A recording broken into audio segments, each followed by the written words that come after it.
Morning, everybody. This is Alan Powell speaking. There's a slight confusion this morning because there are two Alans involved. One of them is extremely intelligent and the other one is very handsome. So could you just sort out which is which? I welcome all three of the panelists, and particularly I'm thanking Clive for persuading Alan and Alex to join us. And I'm not going to tell you about these panelists because you've already seen all that in writing. But I'm going to start off the discussion by asking each one of them, from where you are sitting in the particular job that you are doing right now in education, what is the state of education in South Africa? What are its challenges, and can those challenges be solved and amicably dealt with? I'm going to do it alphabetically. Start with Alan Clark. Thanks, Alan, and good to see people that I haven't seen for some time, and at least in the flesh.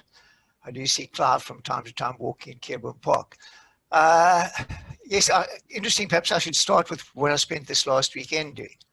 I spent the weekend at a resort in Noordhoek called Monkey Valley, running a workshop for a group of about 50 people from the Joe Slovo Engineering High School in Khayelitsha. The principal is a person that I hope is going to come onto our program, who contacted me and said, would I help run a development program for his staff and governing body members, and teachers, support staff and governing body members.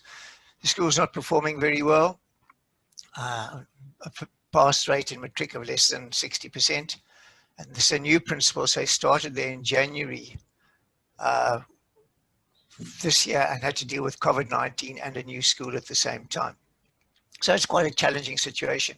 And yet we worked there on 3 hours on Friday, from 9 till 7 in the evening on Saturday, and again from 9 till nearly 12 on Sunday. They set it up, they invited me to come and present there for them. So clearly there's commitment from people like this. The other one is those who sometimes, including me, who sometimes badmouth SUDTU. Many of them were wearing SUDTU t-shirts. So it's school holidays, they've had a whole term having to deal with COVID-19, with social distancing, with the grade 8s probably coming to school once a week, but only over the last month. Yet there they were very committed to doing what they felt needed to be done to try and get themselves right. So I've certainly found there's a lot of commitment from the people I work with, and I'm coaching at the moment 15 principals from schools, similar schools. The question is what's wrong? And I think the first thing is to understand is where children who attend those schools come from. So the typical child that goes to a school like that would have probably started in the Eastern Cape, would have grown up in a shack in Cape Town, would have had a mother that probably went to work early in the morning. So they didn't get any of the good, rich experience in a middle-class family got. The child would never have been read to. They would have not seen a lot about books and things like this. So their literary and numeracy, by the time they get to school in grade R, is probably 2 or 3 years behind the average middle-class child. So that's where they start. Then they go to schools like this. So I think we need to understand the context. And yet, despite that, many of these schools we've seen amazing improvement. I've got a school in Khayelitsha that I've been coaching for about 8 years now. Her pass rate in matric has gone from 36% to 93% for the last few years. So there is, if you get things right, there is possibilities. Our good schools, our good private schools, my wife was ex-deputy head at Herschel, our good Model C schools, I was ex at Westerford. They're doing an outstanding job, and they comparable to any schools in the world, and the children go right directly from them from matric to some of the top universities. So they can go from matric at a Westerford or a Herschel to Stanford or Oxford. They get into those universities straight away. So the problem is, what do we do with our underperforming schools?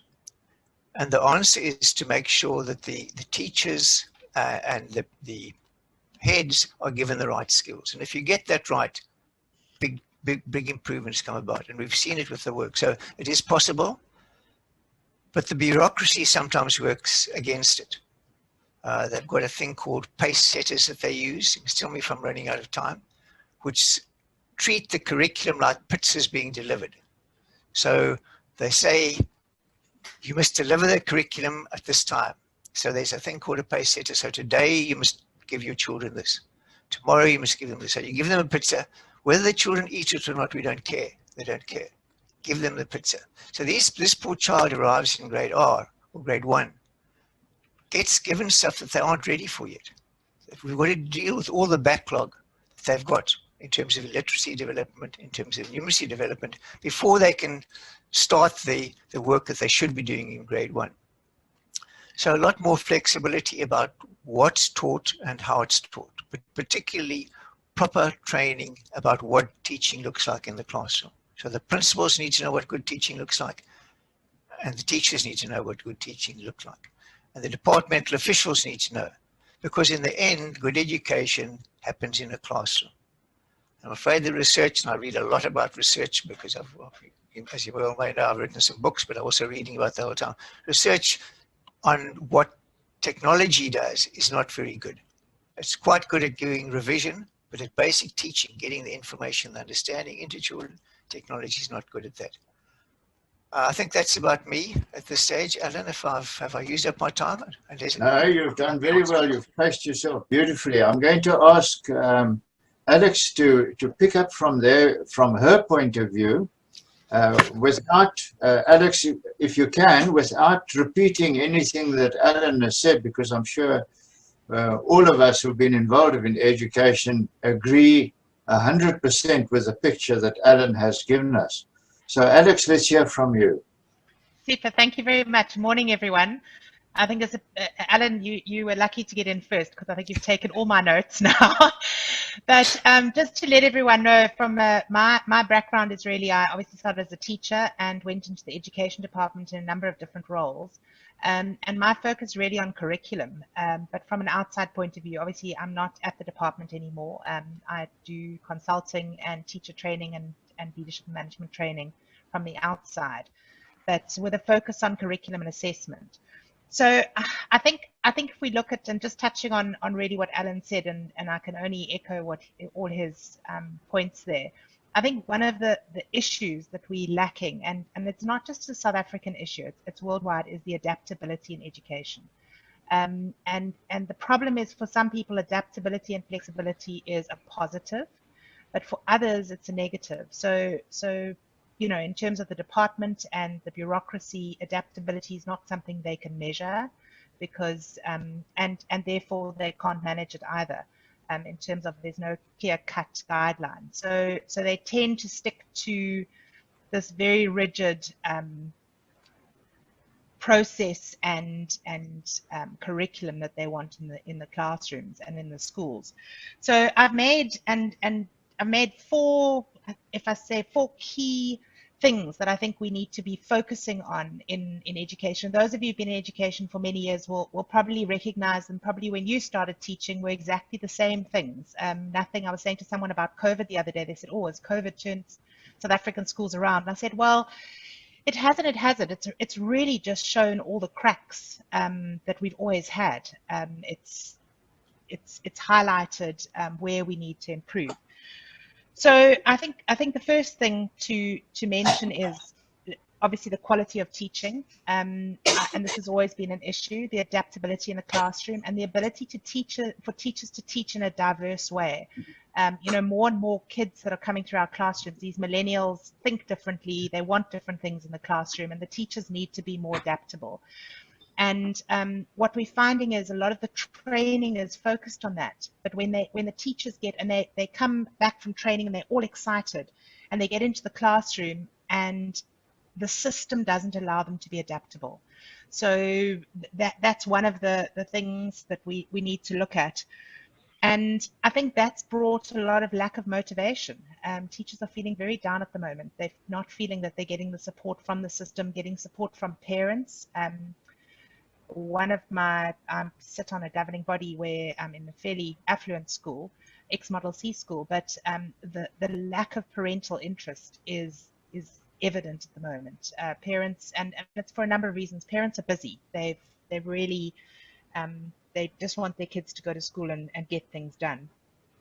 And then Alan also mentioned this is the backlog from the foundation years. You know, these kids come up without growing up in a household where they've been reading and writing and just being exposed to books and learning materials. And we're finding more and more the kids aren't, particularly in your primary schools, the kids aren't spending time playing. You know, we underestimate the amount of learning and lessons that the kids get from just really having good old fun in the sand and so on. And they're attached to these phones. And sort of they want everything directly given to them. So when they get into the classroom, it's very difficult for the teachers to give them that interest and stimulation all the time. And then one of the biggest problems, and I think this has been from when I started teaching, is this what we call teaching to assessment. You know, we've got these matric exams at the end of grade 12, and what happens is a lot of the teachers are amazing teachers, and I'm across the board. I've seen some incredible lessons being done in Limpopo under a tree to grade 10 and 11 kids. So it really is across the board. But what happens is when the kids get to just before they're going to write an exam like the matric exams, we bring out the old exam papers and drill these kids in old exam papers, so that the processing and the thinking and the critical thinking and problem solving is not there. I mean, I use the example of history. You know, a kid who wants to do really well in a history exam paper can literally go and learn those essays off by heart, write out the answers, and they will do really well. So it appears that they've really got a love for history and they've got a feel for it, but in actual fact, you can't tell between whether they've just learned it off by heart or they really are thinking on the spot. And I think that's something, but again, that's an issue throughout the world. And then I think probably the biggest issue is what I've seen and particularly come to the fore during COVID is our lack of leadership and management. And this is not the fault of the people in the schools.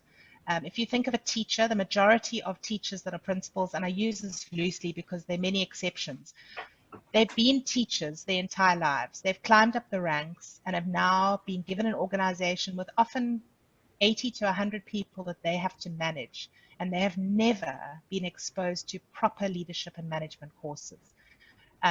We've got a very small percentage of people who go on these courses, and I think that's something that we really need to look at, is how do we prepare people who are going to get into leadership positions in education? How do we prepare them to actually bring out the best in their teams? And I think that's something that we really need to start focusing on. And I think my time is getting short, but I think really just in conclusion, from my side, it's not, I don't want to say it's not doom and gloom. I think if we look at the access to education that South Africa has given to many kids that never had access before, if we look back 20 years, there's such a variety of kids now that never used to have the access that they do now. And I think a lot of the issues that we are facing are fixable. And I think with the right leadership and the right determination, we really can get there. So yeah, I think that's all from my side. Alex, thank you very much. I'm sure we're going to come back with questions to you in a few minutes' time. I'm going to ask Clive now to give us the vision from his desk, and his desk has been a variable one because he's done so many different jobs. But Clive, over to you. Thanks, Alan, and thank you for the input that we've already had. I did find myself idly wondering while Alex was talking how this conversation that we're having this morning would have been different if we had had it in the first week of March of this year. Because the impact on the system, the public school system, of the pandemic, with its massive challenges and opportunities, we haven't actually got close to unpacking all of that and seeing the influence it's going to have. It'll be quite interesting at some stage in the future to to look at that very specifically. Look, from my desk where I sit, and I am sitting at the moment, I still run a Western Cape government ministry. And so I've remained very much a systems person. So I want to look at the thing from the perspective of a system. And I want to remind everybody, and there are many people in amongst the names I recognize here that would know it as well as I do, but I want to remind everybody that when we set up a system of schooling in a country, the decisions which frame that system are almost always political decisions and not education decisions. Where we are educationally in this country at the moment is largely arising from the constitutional negotiations that we had 20 odd years ago in this country. It's important just to remember it. And then it's also important, given the fact that you are all aware that our school system, our public school system, has a high degree of institutional autonomy in it, in that schools are legal personalities in their own right. They're not extensions of the state. Their affairs are run, certainly from a governance point of view, by an elected school governing body, and that the government in either national or provincial forms has limited authority and limited power over major areas of activity of those institutions. I just want to give you one simple example. The fact that one of the powers that a school governing body has in conjunction with the parent body is to set and enforce the payment of school fees. Now, this may sound trivial from a systems point of view until you run the numbers.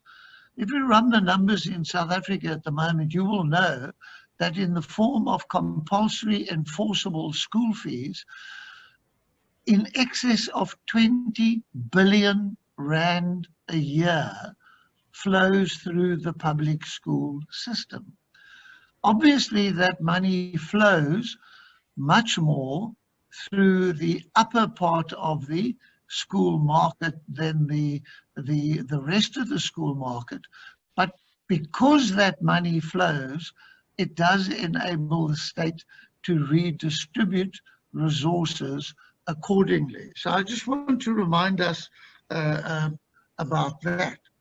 And then the other point that I want to make, and it's to my mind represents a very serious shortcoming in the present systems, is that you will all know that if you give a high degree of institutional autonomy to individual organizations, the only way in which that individual autonomy can be exercised in a healthy way is if the state exercises firm a management framework within which that needs to be exercised. And one of the drawbacks to where we are now, 20 odd years after the passing of the SA Schools Act, which governs this, is that the state has failed to exercise that broad framework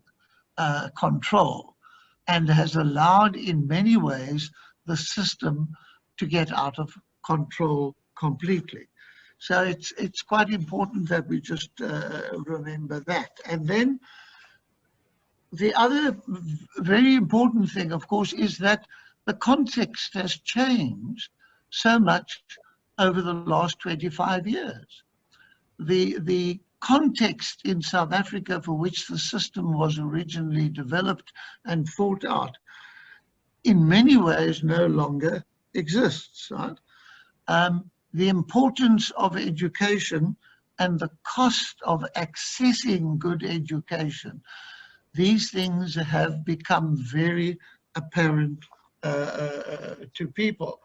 I need to remind, I often remind people at this stage, and you'll be interested about the importance, just how much of a gatekeeper not gaining access to decent schooling actually is in this country. In America, more than half of the states in America predict the number of prison beds that they will need in a decade based on third grade reading scores. Now that's an horrific fact, but it is true. I want to repeat that. Using third grade reading scores, the correctional services system in more than half the states in America predict the number of places they will have to provide in prisons. Right? The importance of decent schooling cannot be overemphasized. And then I'm nearly finished, Alan. The other point I want to make is that there are lots of other players who have arisen who influence public schooling at the moment in South Africa. We've seen in the last 10, 15 years a rise of a whole new range of civil society organizations, well-funded, very well-resourced, who now take on the public school system on a regular basis. And that helps to shape or destroy some of the effectiveness of it. People are prepared to litigate in order to change policy in a way in which, in relation to schooling, we've never had in this country before. And of course, the increased media access and the role of television and other forms of social media has, of course, removed any of the last of the mystique about what schooling is about. Suddenly, schooling has, for many people, become a do-it-yourself activity. And one of the results of the ongoing pandemic, of course, is that that has reinforced that. Right? Suddenly, we were sending children home. They weren't at school. Parents were expected to step into the breach. And all of that reduces the professional credibility of teachers on a daily basis. And then my last comment, Alan, so that we can respond to questions, is that, and it echoes what both Alan and Alex have said. We can talk and I can describe the state system. We can talk about the funding of the system. We can talk about all of those things. But at the end of the day, it's not what a friend of mine likes to call the shiny fixtures in the bathroom that count. It's the quality of the plumbing behind the shiny fixtures. Right? We can have all the great shiny fixtures we like. And so at the end of the day, the real issue for all of us is what happens in the classroom. Right? That is what matters most of all.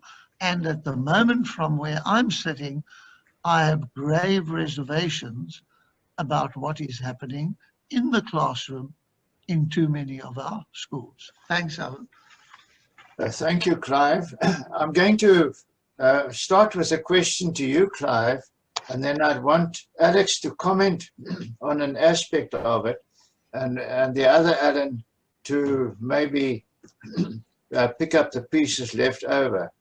My question to you, Clive, is, from your point of view, which or what or who is the dominant driving force in curriculum decisions?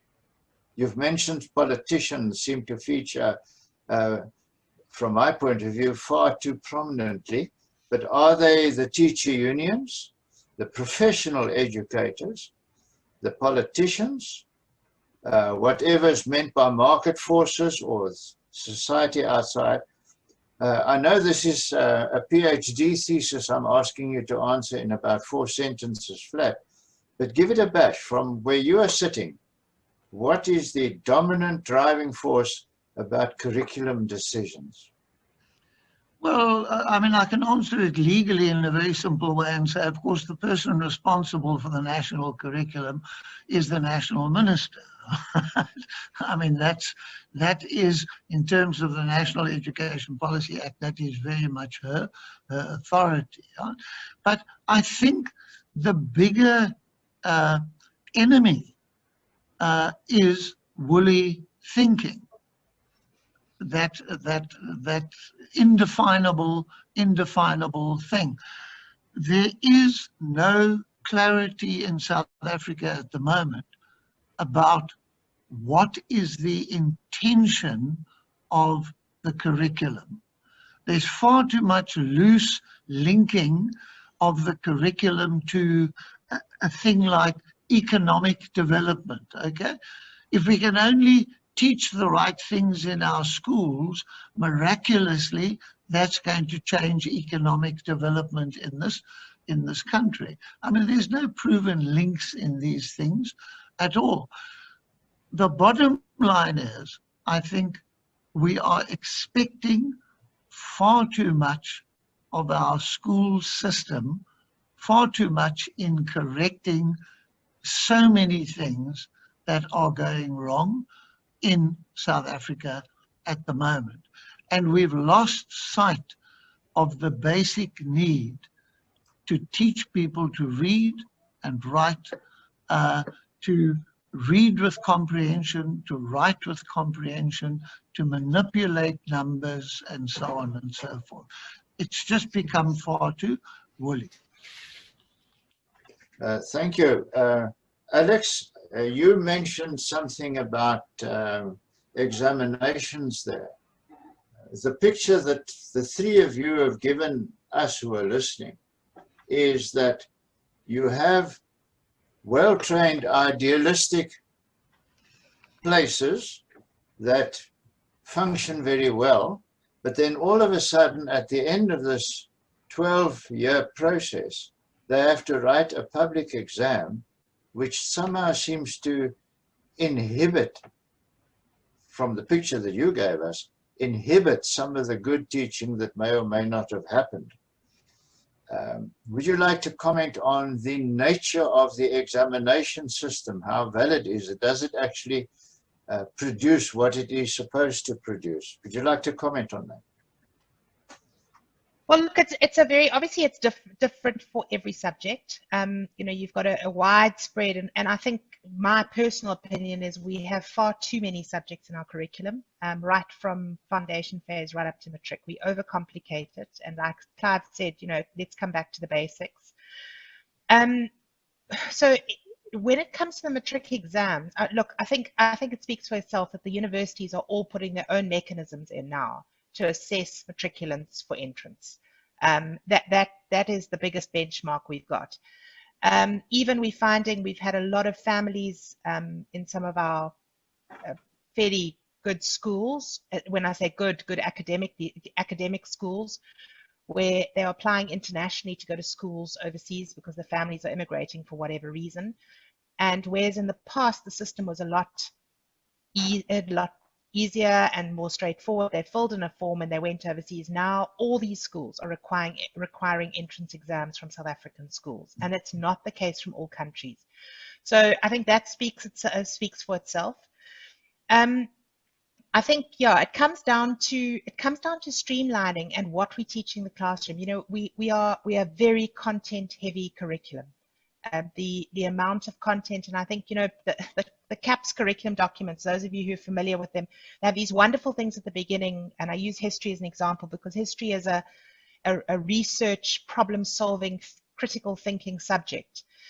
So it says all the right things, but by the time the teachers come to teach it, it really comes down to content, and that's driven by the assessments. And I think, yeah, we need to streamline. We need to, and I really see, I was saying to someone the other day, COVID is a missed opportunity for our South African school system. It really is. We could have used this time period to absolutely streamline. When I see what some schools have managed to do, because they've been given carte blanche in some provinces to do whatever they want to, how they've just literally gone back down to the core teaching of what's important.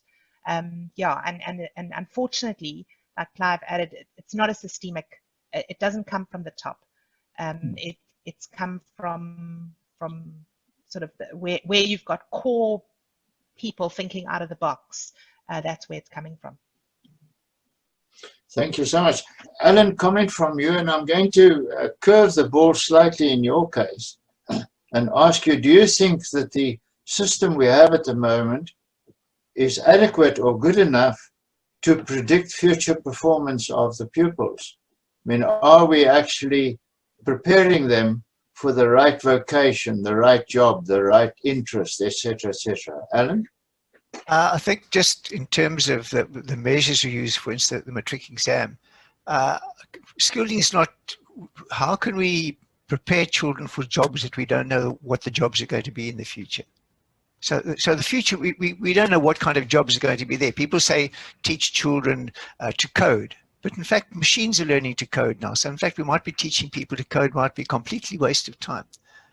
So the core skills are there. And in the end, whether you're talking about history or geography or any of those content subjects, in fact, the core skills you want is the ability of the child to use language and to understand what those subjects are about.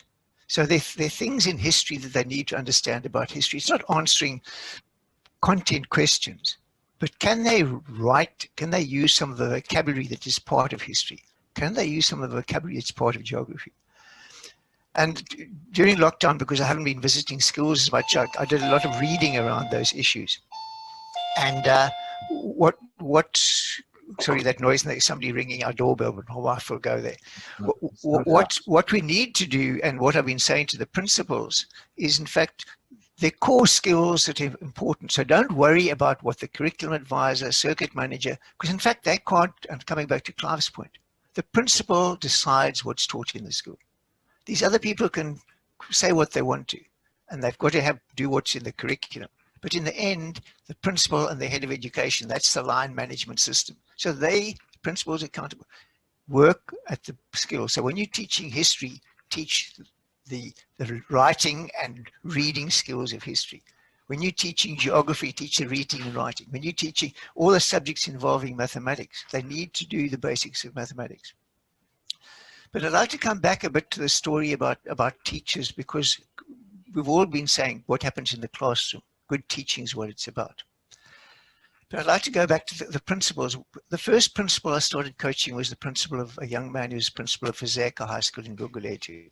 I'd been coaching him for about 3 or 4 months when I suddenly realized that this young man, he'd never been in a functioning school. So he hadn't been a pupil in a functioning school. He hadn't been a teacher in a functioning. So he didn't know that there were things like subject departments. Any of the kind of structures you had in a normal kind of school that I grew up in, taught in the schools at Clive, we taught together at one stage, where you had subject heads and grade heads and things like this. He hadn't had any experience of that, so he didn't have any understanding of the structures that go into the functioning of a good school. And once he got those in place, the school started going better. Unfortunately, it's a particularly difficult school, and teachers and people resisted it who were in power positions already in the school, resisted the structures. So getting leadership right is an important thing, and that's what we try and do in the Principals Academy. And interesting, where we get those things right, we see dramatic improvements in results. There's a little school called Siazaka, which is, those who know Cape Town, it's in Borchards Quarry area, just outside where the airport is. It's shackland. And yet the school's grade foundation phase systemic test results in Xhosa and language were pretty good. So you're getting up to 90% of the kids getting more than 50%, which is a good result. This is like Rondebosch and Rustenburg kids. But their grade 6 systemic results are very poor. We put a maths coach in there with their maths teachers. From 10% of the kids getting more than 50% for maths, it's gone up to 90% getting more than 50% for maths. So it's possible to make a difference. The same happened. The English is not quite as good.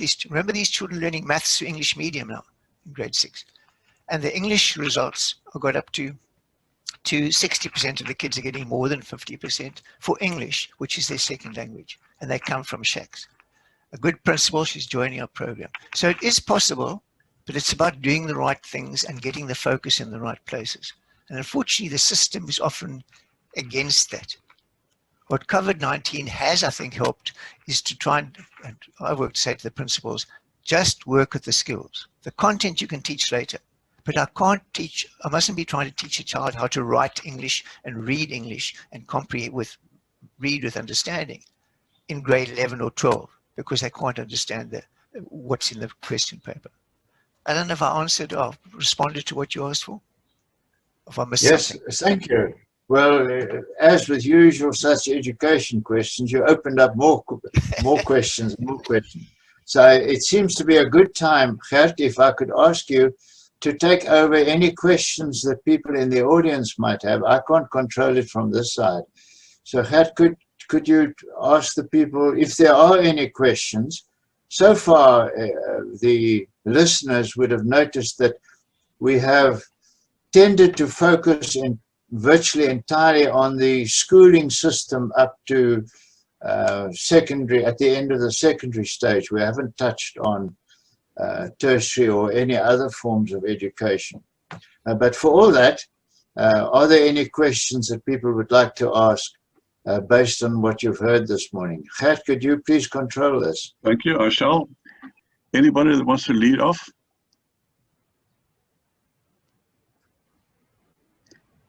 Well, if not, then I'm going to ask a question. Can you talk about this perennial controversial issue of mother tongue education? Alex, you comment on it. In the past, and I say, we obviously learners would come in and they would learn in their mother tongue up until a certain age. And then from grade 4, they would all have to take either English or Afrikaans and then go right through. So for some of them, it was the first time they really had any exposure. So they'd have to do, like Alan was saying, maths in a certain language, in a language that they weren't necessarily familiar with. It wasn't their home language. So what they've done is they've now, and this has been around since 2012, where you have to actually do either English or Afrikaans from grade R if they go into formal grade R, but otherwise from grade 1. What they've recently done is introduce the IIAL, which is the incremental introduction of an additional language.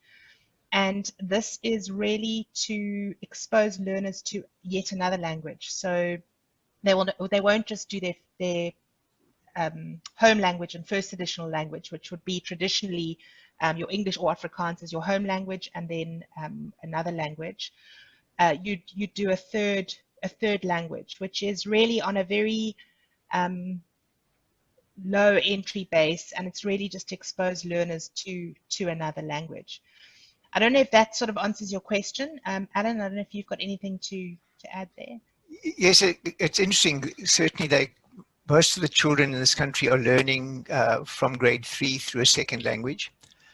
But the problem is, one of the things I do as part of my work with the Principals Academy is I keep data on all the schools that we work in.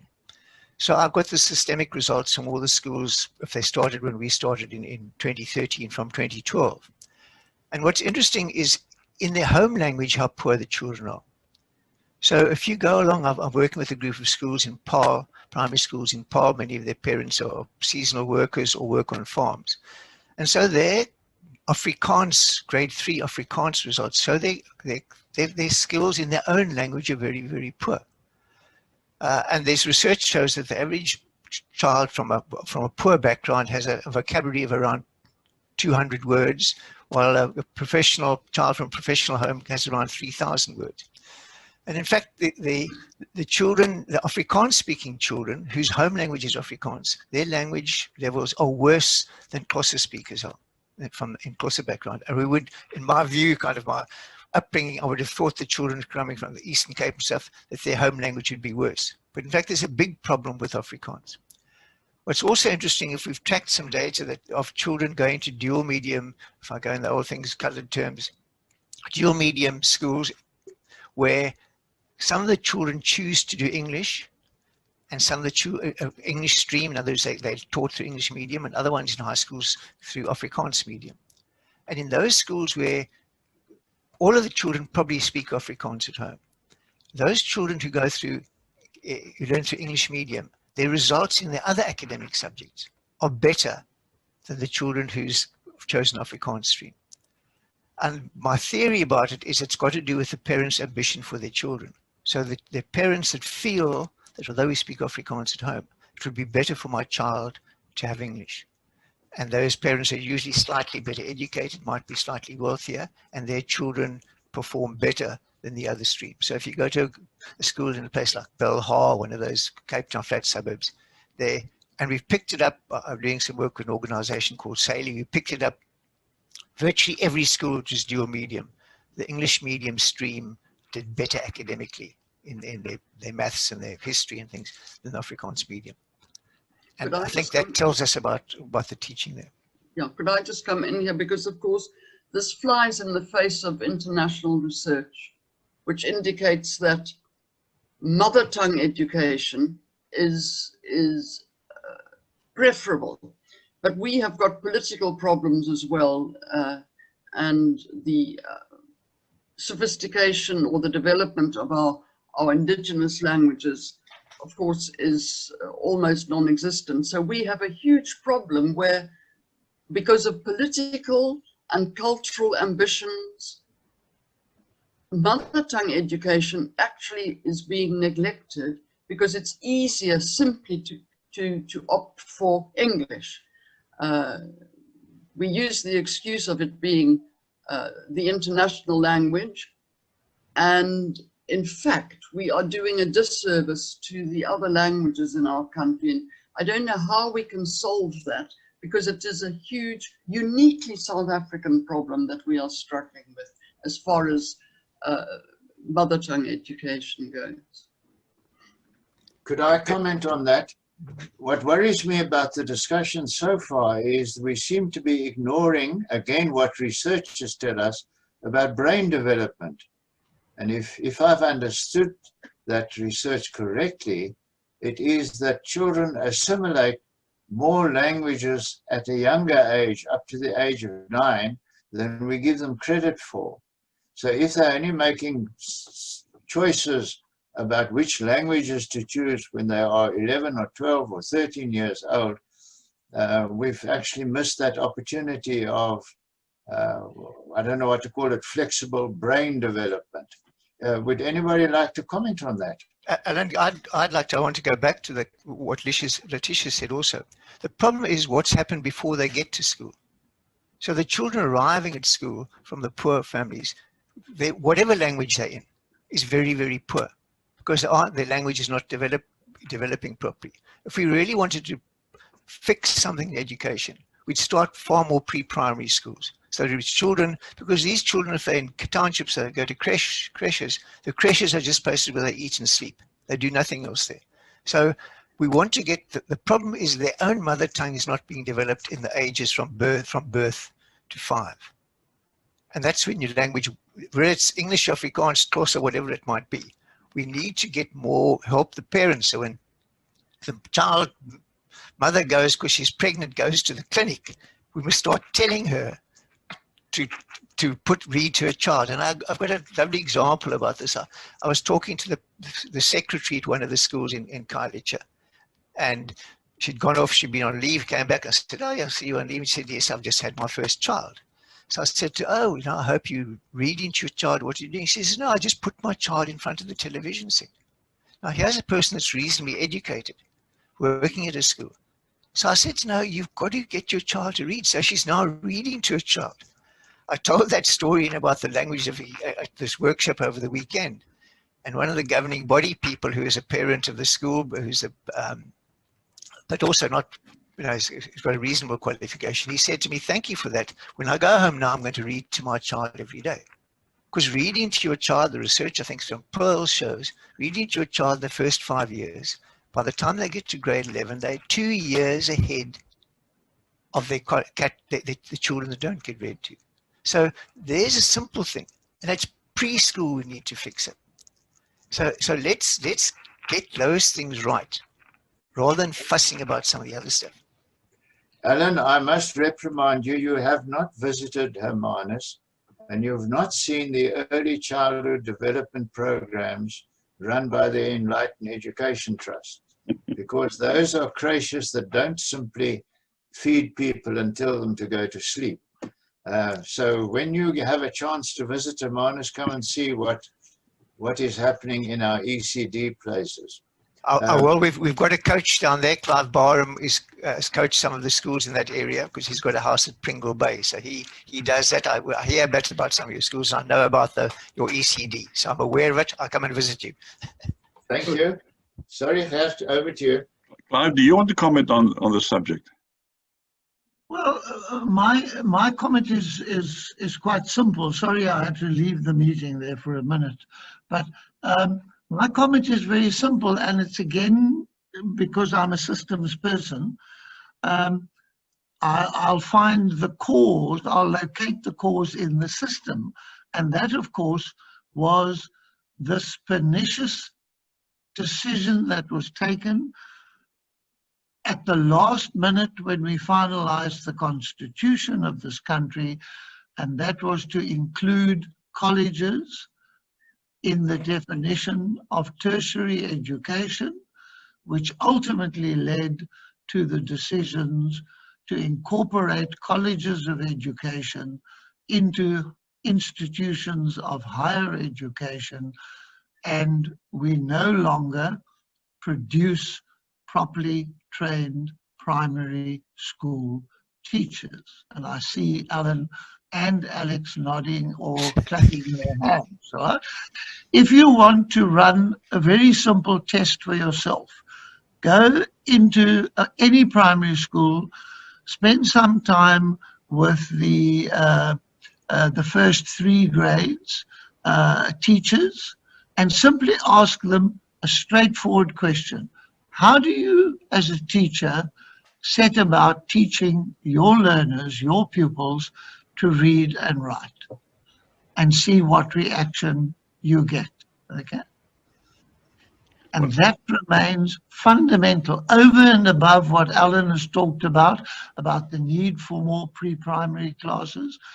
In the foundation phase in our schools, almost across the board nowadays, because that wonderful generation of essentially ladies who knew how to teach those skills have now moved on out of the system, and actually we have very few teachers who can do that.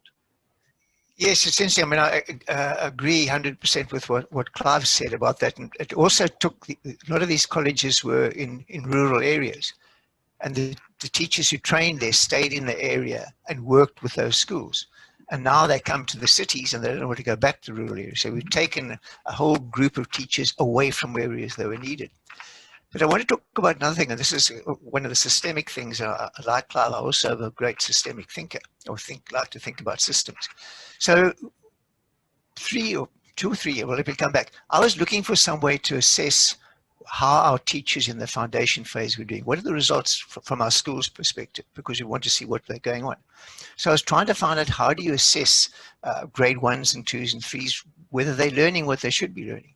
And I discovered over that thing that, in fact, every school in South Africa is supposedly using something called EGRA tests to test the children's reading development in grade 1, 2, and 3. So I went to ask the schools about these, and none of my school principals that I worked with knew anything about it.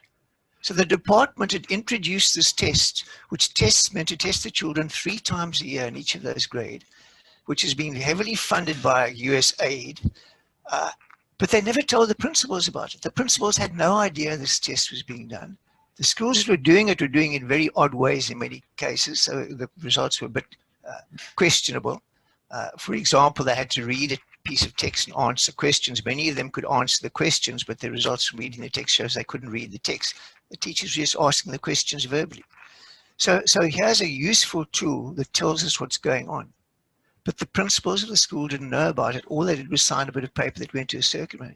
So we've now I've now got a spreadsheet that tracks and tries to get that information analyzed and feeding back to schools to say, look, 30% of your kids don't know their phonics. So in fact, they can't recognize words they can't read. So there are things in place that just aren't being used to provide the feedback we need to help teachers to get better at what they're doing. And so that's a major system problem to me. That's what the Western Cape, what's happening in Limpopo or Eastern Cape, I've got no idea, but I fear. Robin, you see your mic. Okay, Alex, go ahead. No, sorry, just to comment on that as well. I think we've seen a big shift in the last 5-6 years of the dominance of publishers. And interestingly enough, in foundation phase, it's taken over more than ever. And when I say publishers, I use it loosely because there are lots of these groups of ideas in terms of how to train or how to teach reading and writing and phonics and so on. And there's Jolly Phonics. You'll have seen, those of you who always advertise Jolly Phonics and Thras and you name it. And they come in and they offer these big deals, and suddenly all the teachers in foundation phase are trained up on this new system to teach phonics, which is probably, the fundamentals might be the same but slightly different. And they end up having all these different methods, but they don't actually focus on one solid researched product. And I think that's where, and coming back to the colleges and so on, closing, the colleges used to get together often and come up with ideas on what is the best method to teach the teachers. So when the teachers got into the schools, and I use phonics as an example, they had a solid ingrained method on how they could teach and assess it. So now, these schools are being given all these different aspects, and we're just not finding. I'll give you an example. We advertised at the school my son's at, where I'm on the governing body. We advertised for a foundation phase post. We had 200 applications. Of that, we could only, when we did the minimum requirements, and it was for a grade 1 post, we could only shortlist or do. Everyone else got cut off, other than 10 applicants. So 10 out of 200 met the minimum requirements. And when I say the minimum requirements, they had to have, first of all, finished studying. So that was one. And secondly, they had to have at least a 3-year qualification, because the foundation phase, obviously the 1 year, we wanted 3 years. So that's quite a scary stat, and we're seeing that more and more and more. So I think it comes down, to the teacher training, and then also the way, the methods and the publishers that are coming in with all these different ideas. It's very interesting because and I'm delighted that there's been this emphasis on the curriculum, and because there's so much woolly debate in South Africa at the moment about whether a system should be centralized or decentralized, and et cetera, et cetera, et cetera. And Finland is the country that is so often held up as a paragon of virtue, and in many ways quite correctly. And they are very pleased with the fact that they have decentralized the extent to which they have and made their curriculum more flexible. But they have made their curriculum flexible in a very wise way, because in the Finnish primary school curriculum, their national curriculum, you will find the following: that pupils have to learn to hold a pen or pencil properly, use appropriate writing posture, and to coordinate their hand and eye movements. So in Finland, one of the great performers internationally, that is still part of the curriculum. As a pure outsider from my side, that often baffles me, and it may be very low in the hierarchy of issues you have to deal with. But why is it every year the basic logistics of just getting school materials and books, etc., and the right curriculum material out to schools seems to be a problem? Why is it so difficult to solve that basic problem? Can I answer that one? Because I had some think about. I think that the big problem came in Limpopo, and it particularly revolved around grade 10, 11, and 12, or particularly grade 10 textbooks, if you remember correctly. At that stage, I was publishing a magazine called School Management and Leadership, so I had time and I looked into that thing. And the answer, in my mind, is again, it's a systems problem, is at the end of grade 9, the children make a choice about which subject they're going to do. And which subject they're going to do, how many children are going to do which subject tells you how many textbooks you need in grade 10. So if the schools haven't made that decision at the end of the grade 9 year, they don't know how many textbooks that they're going to need. So they send the schools sent these orders off to the central location ordering textbooks without any clear idea about. So they say, well, we're going to have 50 in doing science in grade 10, but maybe only 30. But they're going to have 30 doing history, but they've got 50 doing history. So when the books arrive, the books don't match the number of learners, and simply because the schools didn't get their order right. So the poor department got into trouble, and they were quite right to be in trouble because somebody needed to check that the schools were making the right decisions. Now that Limpopo's got a lot of grade 10s. So if that thing happens across, whatever it is, 2,000 schools, or let's say 1,000 high schools, you're going to have a very large number of wrongly delivered textbooks. And it happened every year. And the way to fix it was to make sure you got the right information about who is doing what subject in their grade 10 year. So I'm pretty certain that was the main reason that it happened there. It's made more difficult, of course, Alan, by the fact that you have this incredible mobility of learners across the country. I mean, here in the Western Cape, for instance, we have accommodated, this year, we've had to accommodate roughly 18,000 learners who were not expected in the system from provinces outside the Western Cape. Now, if you work on a school, let's just take any figure, 1,000 learners per school, that means actually you're having to provide 18 schools just to accommodate the influx from outside the province. I had first-hand experience of that. A new principal was about to start coaching in Paarl. I got to him probably 3 hours late to help him say no to the circuit manager, who persuaded him. He already had admitted 250 grade 8s for the year, but the Paarl district in that area was short of schooling for 200 children, and the circuit manager persuaded him to take another 200 children then. This was the second week of the school term in January. So he suddenly had 450 grade 8s. And the promise was, if you take these other 200, I'll give you 4 prefabs and 4 more teachers. So that's 50 classes of 50. And then they expect the school to function. So I just would have said to him, just say no, but unfortunately, he'd already said yes. But that's short-term thinking. Lucia, I see your microphone is open. You want to ask a question? I will, if there are no more questions. A couple of things I'd like to say. Look, clearly, the logistics that you folks are having to deal with are really quite overwhelming.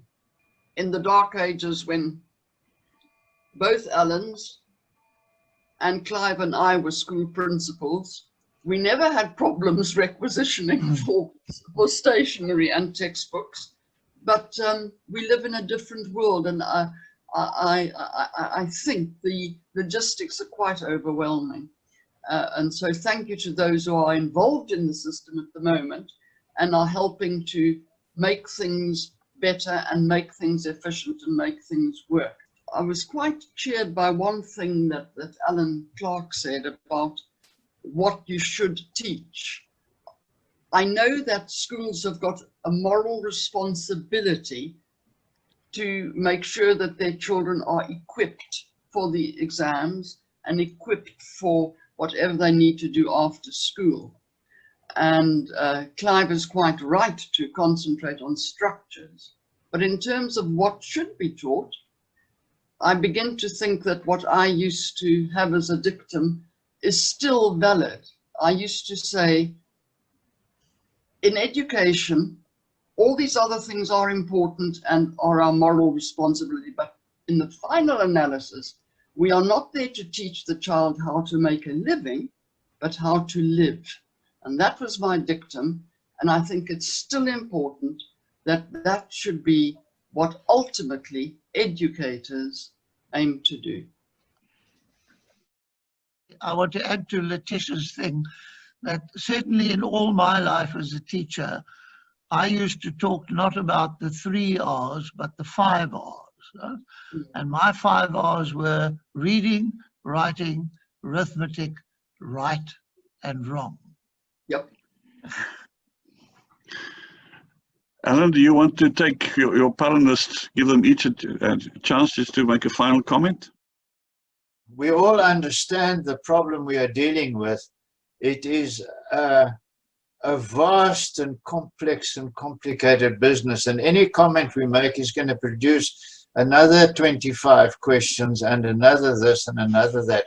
What I would like to do is to very sincerely thank the 3 panelists for stimulating our thinking, giving us an insight into the complexities of living in South Africa at the moment, and particularly about the complexities of the huge spectrum of expectations and poverty and wealth gap, and what I like to refer to always as the deficiency in cultural capital, and the need for schools to repair, as Clive put it earlier, to repair the damages that are in existence in our South African system.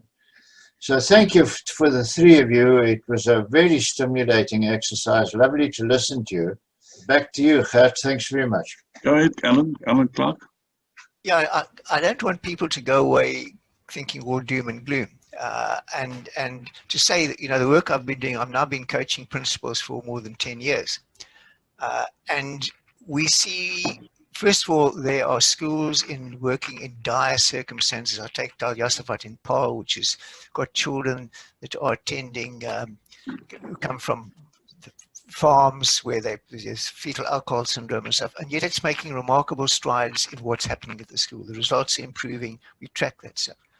So there are a lot of positive things. And in fact, it's fixing a few simple things can make a big difference. So I think we need to be positive about it. There's certainly a lot that can be done, and it's not too, what we need to do is not too difficult, not too complex.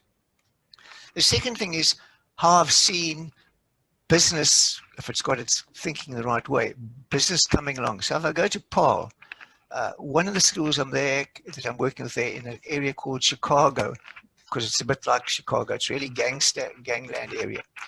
But one of the big wine people, the Niederberg wine farms, are investing there. They're fixing up the grounds. They're building an amphitheater where the children can perform, the choir can perform.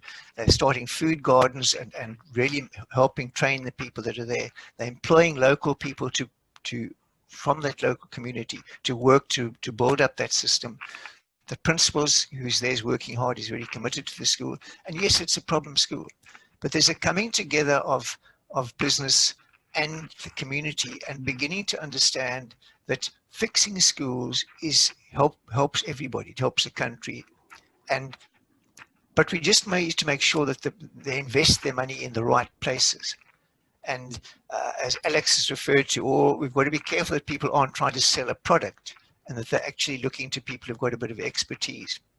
And we've got a wonderful funder, ex-Paarl print person, the Retief family, who've been helping fund. They're funding the work that we do in 15 schools there. I've seen the same thing in Tulbagh, where the farmers are supporting a school that's been built there. So there's a lot of good stuff going on. We just need to make sure that we focus on the things that matter and not worry too much about the things that don't matter. Alex, So you've I'm been very quiet for positive. quite a while. Why don't you wrap it up for us? But I'm done now, thanks. Thanks, Alan. Alex?